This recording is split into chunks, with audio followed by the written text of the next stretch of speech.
স্বাধীনতা, গণতন্ত্র, মানুষের অধিকার প্রতিষ্ঠা ও নারী শিক্ষা সহ দেশ গঠনের সার্বিক অবদানের স্বীকৃতি স্বরূপ দেশনেত্রী বেগম খালেদা জিয়াকে স্বাধীনতা পুরস্কার 2026 মরণোত্তর প্রদান করা হলো। বেগম খালেদা জিয়ার পক্ষে পুরস্কার গ্রহণ করার জন্য তার নাতনি মিস জাইমা রহমানকে অনুরোধ জানাচ্ছি।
বিসমিল্লাহির রহমানির রহিম।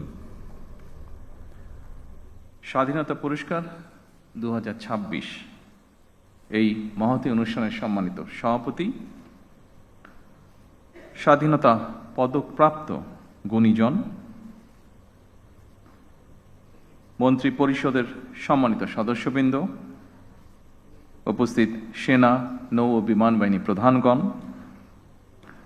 সুশীল সমাজের সম্মানিত প্রতিনিধিগণ, উপস্থিত সুধীবৃন্দ এবং প্রিয় দেশবাসী, আসসালামু আলাইকুম।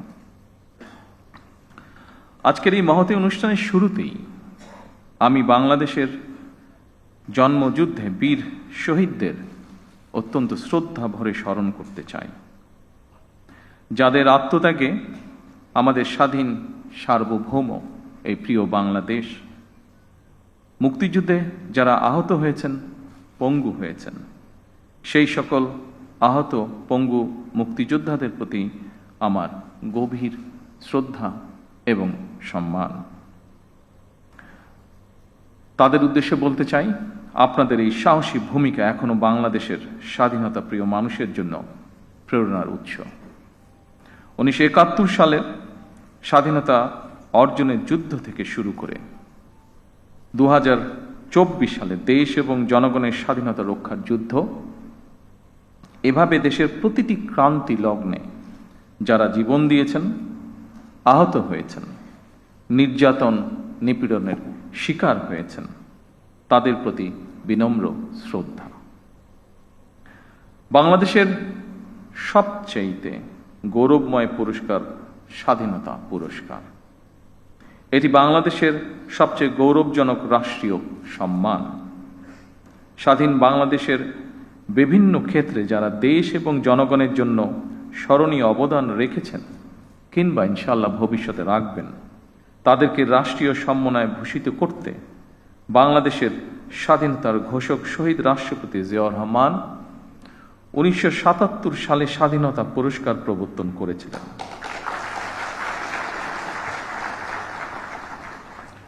আজকের এই অনুষ্ঠানে আমি বাংলাদেশের স্বাধীনতার ঘোষক শহীদ রাষ্ট্রপতি জিয়াউর রহমান সহ স্বাধীনতা এবং মুক্তিযুদ্ধের ইতিহাসের সকল জাতীয় নেতার ভূমিকা এবং অবদানকে শ্রদ্ধা এবং ভালোবাসার সাথে স্মরণ করছি।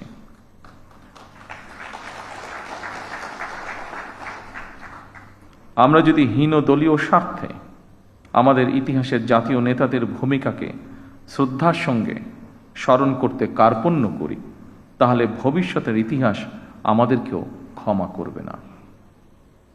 আমি বিশ্বাস করি ঐতিহাসিক সত্য মেনে নিতে দ্বিধাচিত্তে থাকা হীনমন্যতার পরিচয়।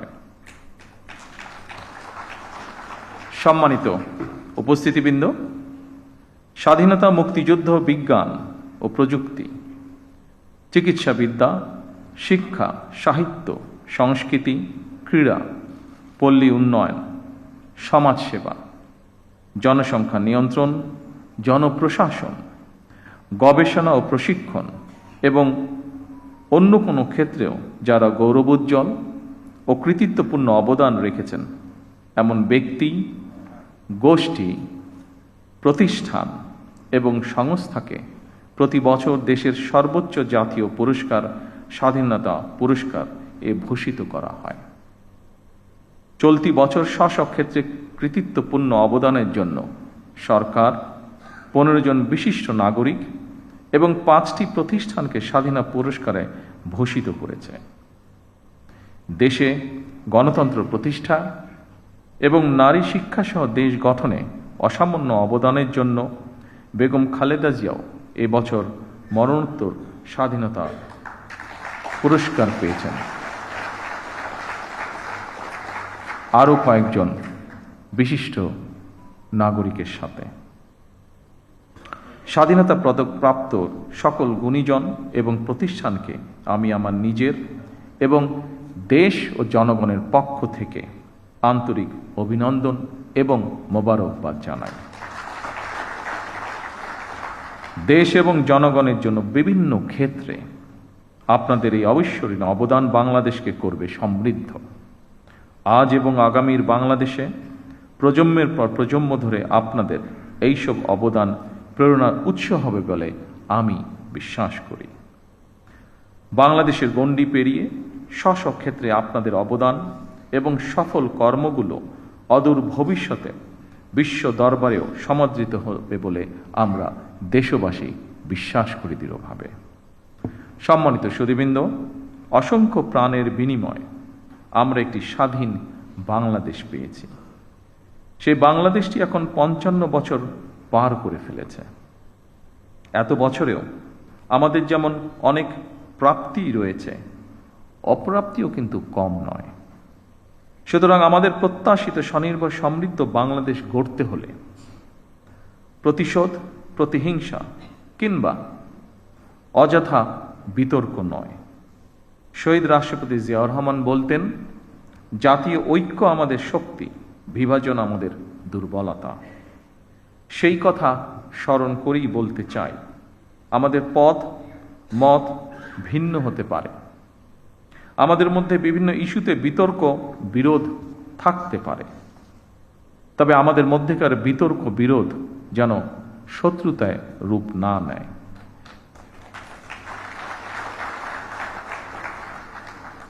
দেশের স্বার্থে অবশ্যই সে ব্যাপারে আমাদের সবাইকে অত্যন্ত সতর্ক থাকা জরুরি, কারণ বাংলাদেশের স্বার্থ বিরোধী চক্র এখনো সুযোগের অপেক্ষায় রয়েছে।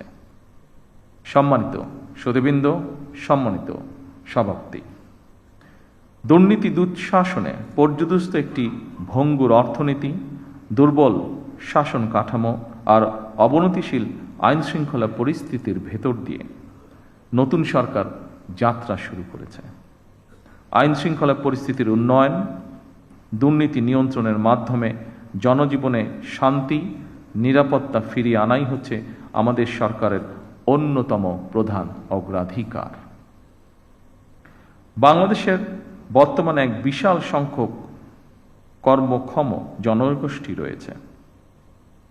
কর্মক্ষম এই জনগোষ্ঠীর জন্য কর্মসংস্থান তৈরির এই মুহূর্তে হচ্ছে বড় চ্যালেঞ্জ। শুধু অর্থনীতি নয়, ফ্যাসিবাদী শাসন আমলে আমাদের শিক্ষা ব্যবস্থাও বিপর্যয়ে নেমে এসেছিল। এমনকি ইন্টারিম গভর্নমেন্টের সময়ও শিক্ষা ব্যবস্থায় শৃঙ্খলা ফেরেনি দুঃখজনকভাবে। বর্তমান প্রতিযোগিতামূলক বিশ্বে টিকে থাকতে হলে দেশের শিক্ষা ব্যবস্থাকে আধুনিক এবং অবশ্যই কর্মমুখী করতেই হবে। শিক্ষা ব্যবস্থাকে বাস্তবমুখী করার কাজটিও আমরা শুরু করেছি। দেশের অর্ধেকের বেশি নারী। নারীদের জন্য নিরাপদ বাংলাদেশ গড়ে তুলতে না পারলে আমাদের কোনো উদ্যোগই সহজে সফল হবে না। এভাবে প্রতিটি সেক্টরকে চিহ্নিত করে সরকার কর্মপরিকল্পনা বাস্তবায়নের কাজ এরই ভিতরে শুরু করেছে। জনগণের রাষ্ট্র পরিচালনার দায়িত্ব পাওয়ার আগেই আমরা বিস্তারিতভাবে দেশের জনগণের সামনে দলীয় ইশতেহার ঘোষণা করেছিলাম। রাষ্ট্র মেরামতের অঙ্গীকার নিয়ে আমরা প্রকাশ্যে জুলাই সনদ বাস্তবায়নের জন্য স্বাক্ষর করেছিলাম। জনগণ আমাদের প্রতিটি অঙ্গীকারের পক্ষে সমর্থন জানিয়েছেন। এবার আমাদের অঙ্গীকার বাস্তবায়নের পালা। সম্মানিত সকল উপস্থিতিবৃন্দ, আমরা ইতিমধ্যেই জনগণের সামনে দেওয়া অঙ্গীকার বাস্তবায়নের কাজ শুরু করেছি। আমরা দলীয় ইশতেহারে এবং স্বাক্ষরিত জুলাই সনদের প্রতিটি দফা, প্রতিটি অঙ্গীকার অক্ষরে অক্ষরে পালন করব ইনশাআল্লাহ। আমি বিশ্বাস করি ব্যক্তিগতভাবে পুঁথিগত পরিবর্তনের চেয়ে মানসিকতার পরিবর্তন অত্যন্ত বেশি জরুরি। বিএনপি সরকার যতবার রাষ্ট্র পরিচালনার সুযোগ পেয়েছে বারবার চেষ্টা করেছে এর প্রমাণ দিতে। সম্মানিত উপস্থিতিবৃন্দ, বৈশ্বিক যুদ্ধ পরিস্থিতির মধ্যেও আমরা সবকিছু চেষ্টা করছি স্বাভাবিক রাখার। বিশ্বের সকল দেশে তেল ডিজেলের দাম বাড়ানো হলেও আমরা জনদুর্ভোগের কথা বিবেচনা করে এখন পর্যন্ত এই সিদ্ধান্তটি নেইনি। এই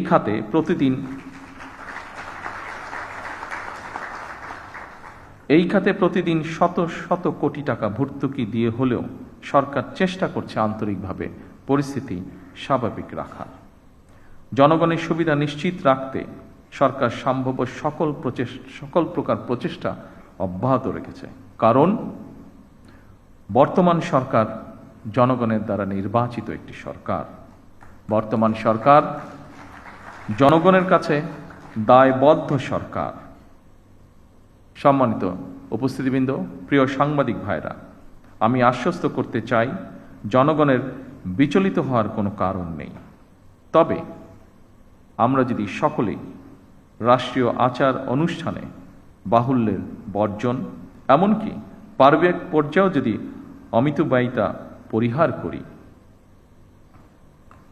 তার জন্য আমি দেশের সকল মানুষকে অনুরোধ জানাচ্ছি। সম্মানিত সুধীবৃন্দ,